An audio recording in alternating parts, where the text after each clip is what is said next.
tak ada seorang lagi pengulas untuk melihat kepada keputusan Mahkamah Rayuan susulan kes SRC International ini. Berada di Thailand pada ketika ini adalah Datuk Seri Akbar Sata, Presiden Persatuan Pemeriksaan Penipuan Bertauliah Malaysia.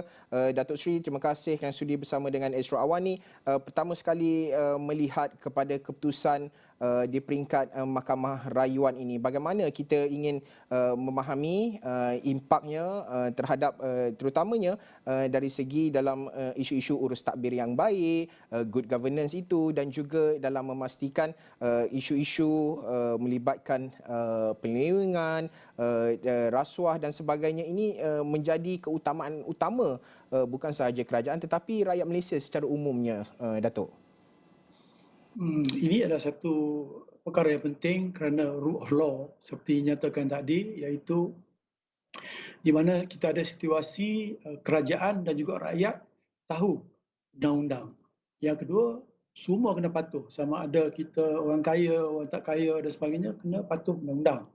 Yang ketiga adalah tanggungjawab kita untuk melaksanakan, terutama sekali pihak kerajaan, dari segi keadilan, dari segi undang-undang. Satu lagi, mahkamah pula merupakan sebuah badan yang bebas dan juga menjatuhkan hukuman setimpal dengan dengan kes-kes yang tertentu. Dan satu lagi, sudah tentu seseorang itu tidak bersalah sehingga ia disabitkan. Ini antara perkara yang paling besar. Tetapi dari segi rasuah ni, kita kena ingat bahawa ia adalah merupakan satu kes yang boleh menyebabkan impaknya begitu besar sekali kepada masyarakat jika sekiranya takbir urus dan juga kegiatan rasuah di negara ini berterusan. Yang pertama, kalau kita lihat kepada serious crime, iaitu contohnya kes membunuh. Kita bunuh seseorang adalah di antara kita dengan pembunuh dan keluarganya sahaja. Tetapi impak kepada kes rasuah ni, kerana rasuah ni adalah satu kes yang dikenali sebagai mencuri dari segi pembangunan sosial dan ekonomi negara, dan ia merupakan mencuri hak orang-orang terutama sekali golongan bawahan untuk orang-orang yang kaya ini atau menyalahi undang-undang ini untuk memperkayakan diri. Itu merupakan rasuah yang sebenarnya. Jadi sudah tentu dia punya impak begitu teruk sekali sehingga setiap ringgit yang diambil oleh pelaku rasuah itu, impaknya ialah seperti kita nak membina hospital, air untuk orang kampung sebagainya. Dan impak kita dikatakan bahawa setiap negara itu akan kehilangan, kerana fraud dan rasuah adalah lebih kurang 4% daripada KDNK, lebih kurang kata 60 bilion setahun. 1 bilion saja kita dapati bahawa kita boleh membuat sekurang-kurangnya 5 buah hospital yang besar ataupun 200 buah atau lebih kurang 200 buah sekolah-sekolah rendah. Dan dari segi jalan raya pula, jalan kampung lebih kurang 1000 km. Ini merupakan satu perkara yang patut kita lihat sebab impak kepada masyarakat, sebab kehilangan duit setiap tahun adalah begitu banyak sekali jika sekiranya yang pertama seperti nyatakan tadi, tabir urus tak baik dan juga proses pencegahan rasuah terutama sekali dari segi kerajaan itu tak menekankan isu pencegahan rasuah ini, sudah tentu kita akan kehilangan yang begitu banyak. Yang pertama ialah saya nyatakan di sini, yang paling mustahak ialah iktizam politik yang ikhlas daripada Perdana Menteri. Ini kita kena cakap terus terang. Jika sekiranya kita mempunyai seorang Perdana Menteri yang pada mula-mula sekali apabila memenangi pilihan raya, yang pertama sekali keluar dalam mulutnya kepada media adalah saya akan menghapuskan rasuah di kalangan ahli-ahli politik di negara ini dan juga siapa saja yang mencemarkan telaga. Ini berlaku di negara China yang dibuat oleh presidennya. Jadi tahap rasuah itu agak berkurangan. Begitu juga dengan Perdana Menteri di Taiwan.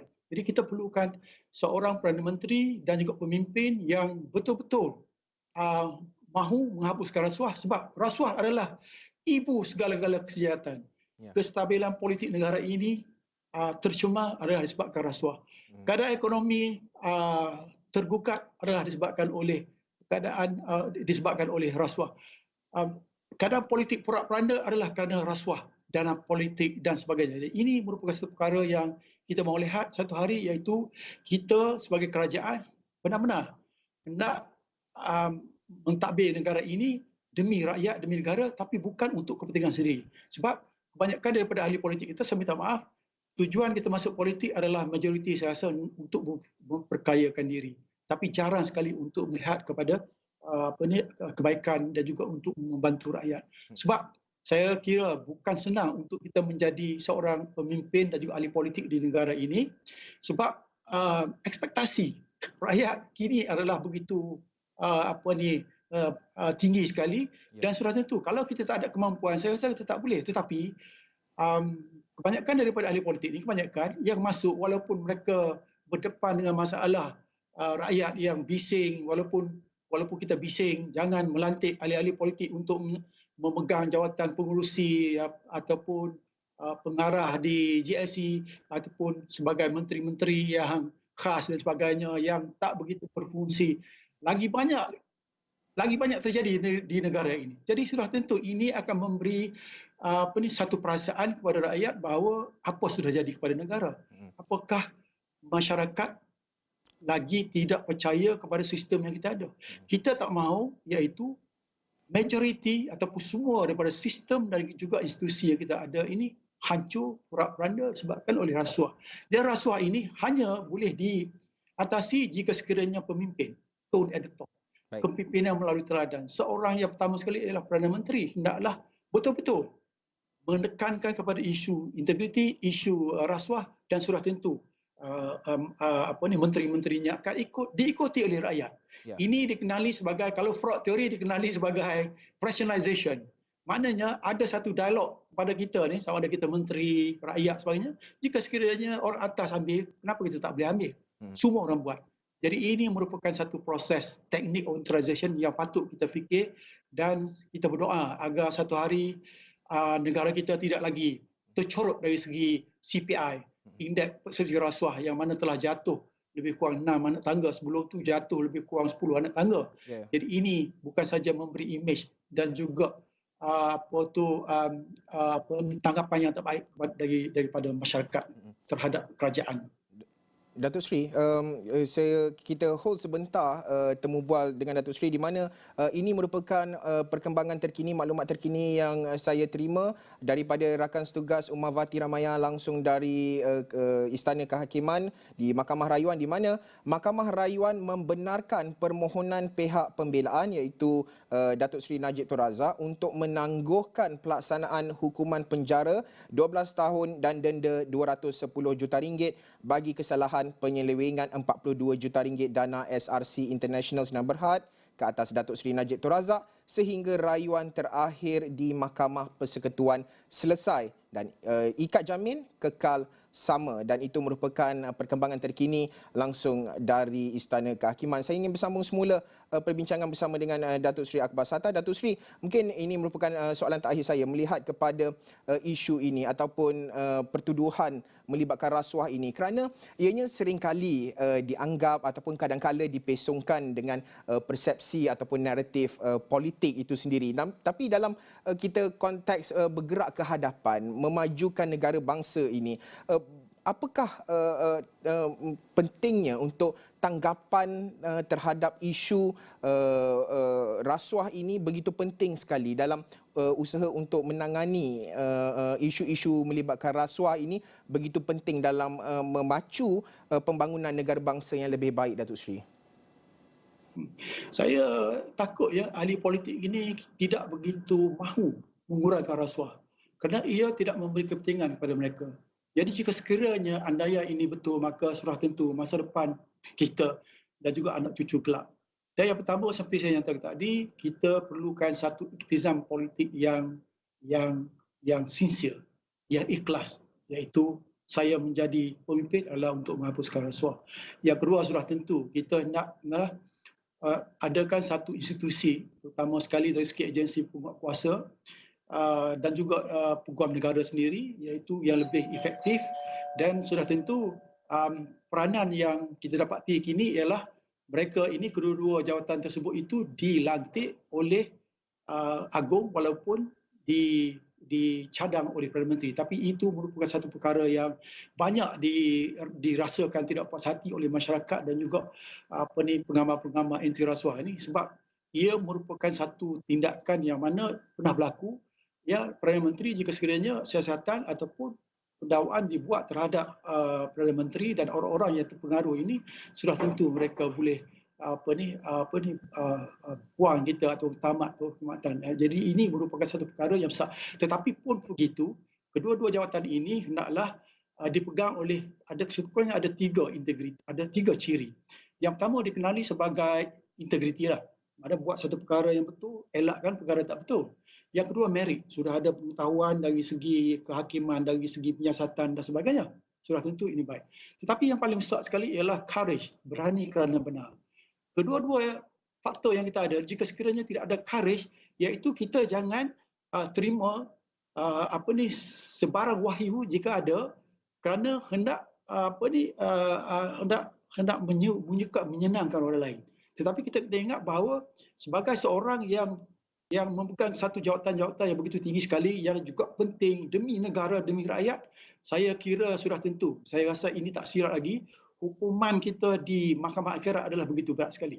Bagi saya, jika sekiranya kita tak mampu memegang jawatan-jawatan yang penting, mana-mana jawatan juga yang penting, yang juga boleh menyebabkan kita ini boleh dipengaruhi oleh wahyu dan juga ahli politik, lebih baik kita jangan terima. Sebab kita tidak ada kekuatan untuk menolak apa sahaja kegiatan-kegiatan dan juga arahan-arahan yang tidak berfaedah, arahan yang melanggar undang-undang yang terpaksa kita buat. Jadi itu sebabnya saya kira perkara sedemikian hendaklah kita fikir.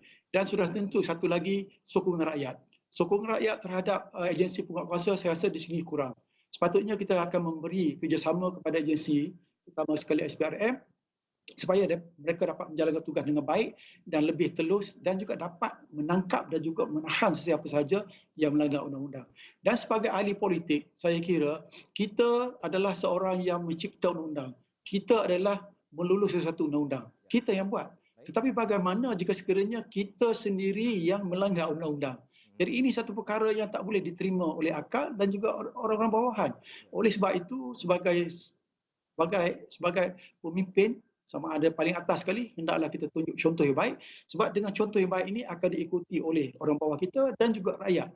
Jadi sudah tentu rakyat kini adalah bijak sekali, mereka boleh buat analisa andaian dan juga boleh menganalisa sama ada perbuatan kita itu betul tak betul. Cuma di negara kita ini, oleh kerana freedom of information tu begitu tak begitu baik sekali jika kita bandingkan dengan Indonesia, sebab tak ramai orang berani dan juga individu kita, semangat patriotik kita ni untuk bercakap benar, saya rasa tak ramai. Kerana sudah tentu masa depan akan gelap, jadi kita tak akan diberi jawatan dan sebagainya. Tapi ini adalah demi negara dan rakyat, kita patut cakap apa yang benar, bukan hanya cakap dalam WhatsApp group, tetapi cakap secara benar, tetapi berdasar kepada fakta.